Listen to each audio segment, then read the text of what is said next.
Fine Arts honoris causa with all the rights and privileges that pertain to this rank.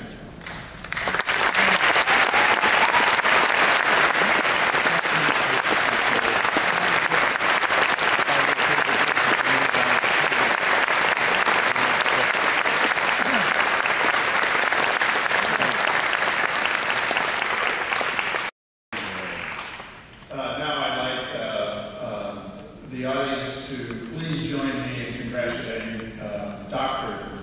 Bruce Davidson.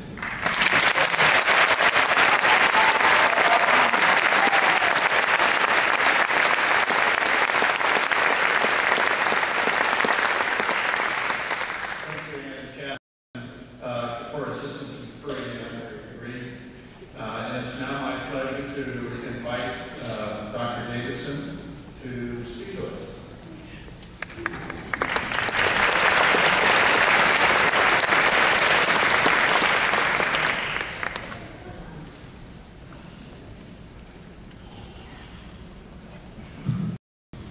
Usually, I give a talk with my photographs on the wall that detonate ideas and images and information and truth and poetry from the image, not from my voice. I can remember the first time I engaged a photographic idea. I was playing basketball in the alleys of Chicago when I was about 10 years old, and a friend of mine came by, "Hey, why don't you stop playing basketball and see developing in my basement?" And I said, "What's developing?" He said, "Come on." His name was Sammy. A little older than I was. And somehow I entered this dark, dank, Midwestern basement. There was a red light. He flashed a light on something that looked like a picture frame to me, put a piece of paper in some water, and an image came out. And that hooked me. Immediately ran home to my mother, where she had emptied out my grandmother's jelly closet, and I wrote Bruce's Photoshop, which has new meaning. And that began my passionate need to see and to re-see and to understand and to come to grips with the world as it evolves, both my internal world and the external world. They merge in some kind of coincidence. In 1958, I learned about a circus in New Jersey, and what was different about the circus was it had a white tent, and I could photograph with black and white film easily in this white tent, translucent. And I remember the first day. It was drizzling, it was May, it was a little cold.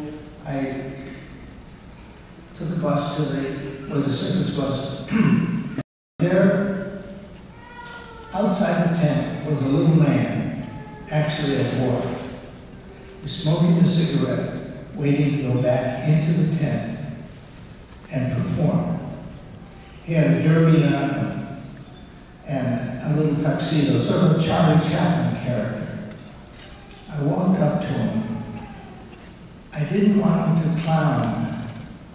I wanted to photograph him as he was at that moment of isolation.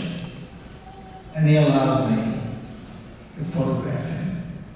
Then the band played, and he ran away into the tent, into the glitter of the circus tent.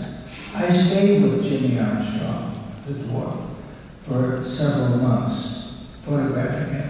But I also photographed and documented the circus itself, a tent show, and the life, the world inside the world that drew me in. And that sort of predicted the way I would work the rest of my life, going from the outside into the inside, and hopefully back outside again, but with new understanding and new knowledge and new purpose.